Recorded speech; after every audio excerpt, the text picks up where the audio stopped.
I've always loved politics. My dad worked in the White House for President Kennedy, worked in campaigns when I was a little kid. So I was active. I guess it's in my veins somehow. I worked in the United States Senate.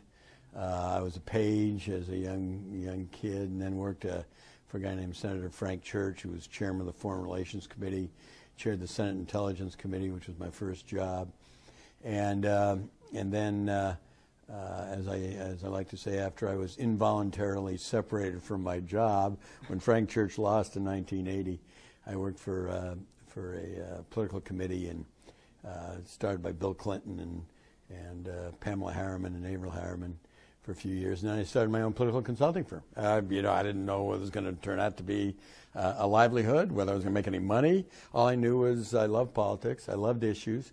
I was very active in civil rights and anti-Vietnam War stuff when I was younger, and it just was. It's turned out to be an amazing career, and I've loved every minute of it. So after this amazing career, what distinct view do you have on elections and the political process? What do you see behind the scenes that the average observer wouldn't see? Well, it is that whole business of seeing sausage made. I mean, that's one of the hardest things is, oh my gosh, we really are doing this.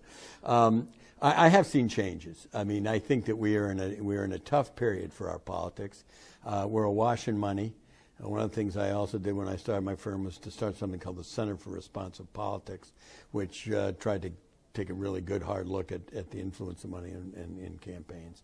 I've seen an absolute avalanche of negative advertising. Why? Because it works. I've seen voters get increasingly cynical and angry about politics, and that's not healthy. I don't like that. It's something that, and I think, to be perfectly honest, the political consultants have to take some of the brunt of the blame for that. But so I'm somewhat of a reformer on this. My sense is that we need to clean it up, and we need to make politics, again, as John Kennedy said, a noble profession.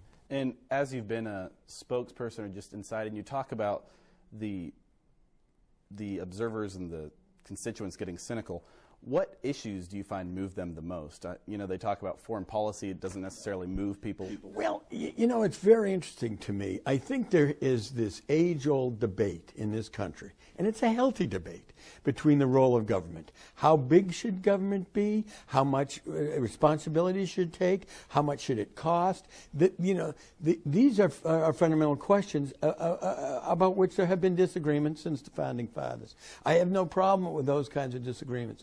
What bothers me is when people don't accept the results of elections, and I think right now this incredible firestorm about Obamacare, Affordable Care Act, is paying. We're paying the price for this, and instead of trying to fix it if they think it should be broken, instead of trying to take it to another level and see what they can do about it, it's this notion that I'm going to stand in the schoolhouse door. It's almost like what we used to see in civil rights when you had governors like George Wallace who weren't going to admit blacks into the schools. It's and the thing that scares me about it is that the rancor it creates, the inability to tackle other problems which are crucial, that gets swept to the side. So, my sense of it is that we do need, I wrote a column the other day about the Democrats are somewhat nearsighted. They can't see; they're not looking down the road enough. Republicans are farsighted; they can't see what's right in front of their faces. And there's got to be a way to get these prescription glasses for both parties, have these folks put them on, because I think there are ways to handle some of our deficit problems and some of our spending problems, and some of the entitlement problems. But when you have everybody focusing on Obamacare, look, if I were a Republican, I'd say, okay, I don't like it. I think it's going to fail. If it fails, the Republicans come out smelling like a rose. They're fine, but let it go. You voted 42 times. The Supreme Court said it's okay. We had 2 presidential elections based on it.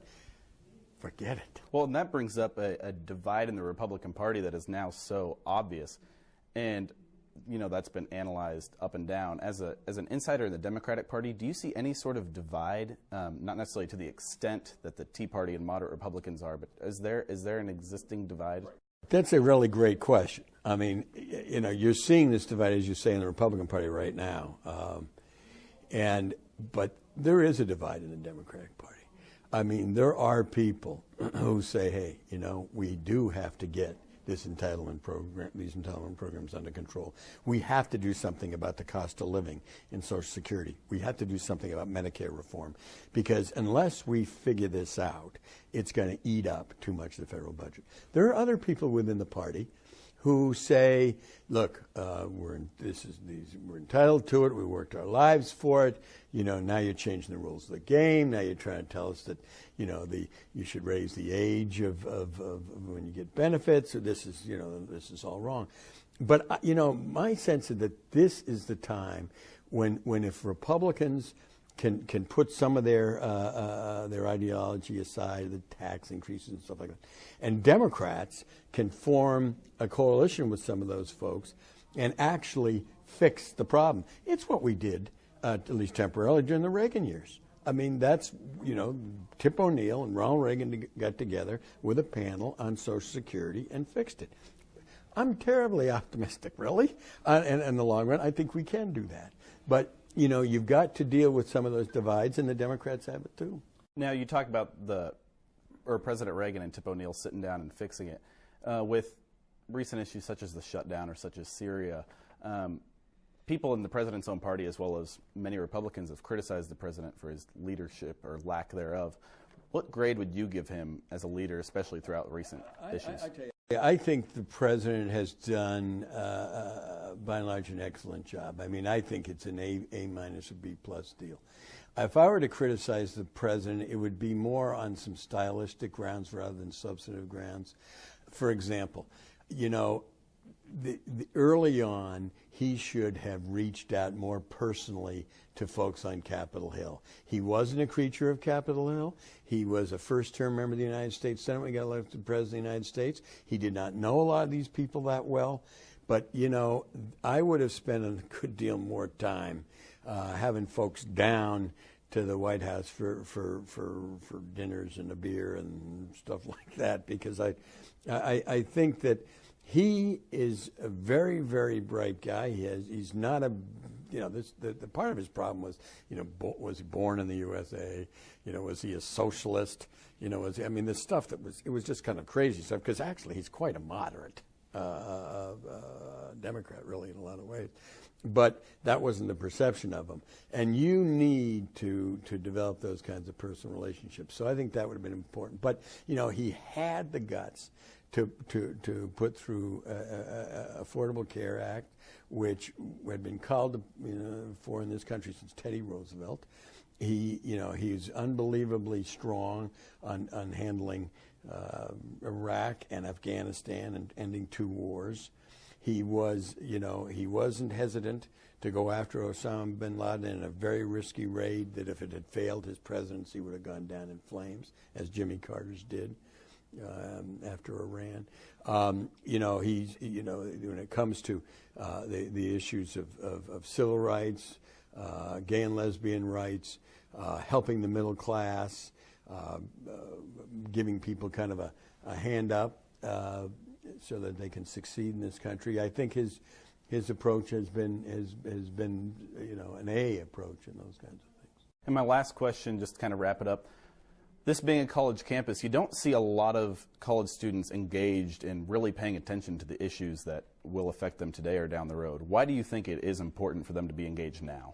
Well, I think that you have to draw a distinction between engagement in politics and political campaigns, which, to be honest, is not something that a lot of college students are focusing on. It just isn't. They're cynical about it, just like the public is cynical about it. But you see more people volunteering. You see more people who care about what's going on in their neighborhoods and in their states and communities. You see more people who are committed to working on issues like global health And you know, I don't think that young people are turning their backs on the problems that need to be faced, but they're looking at alternative vehicles to solve those problems. They're not necessarily, at least right now, thinking about running for public office, but they are thinking about, you know, they can do well by doing good, and they know that.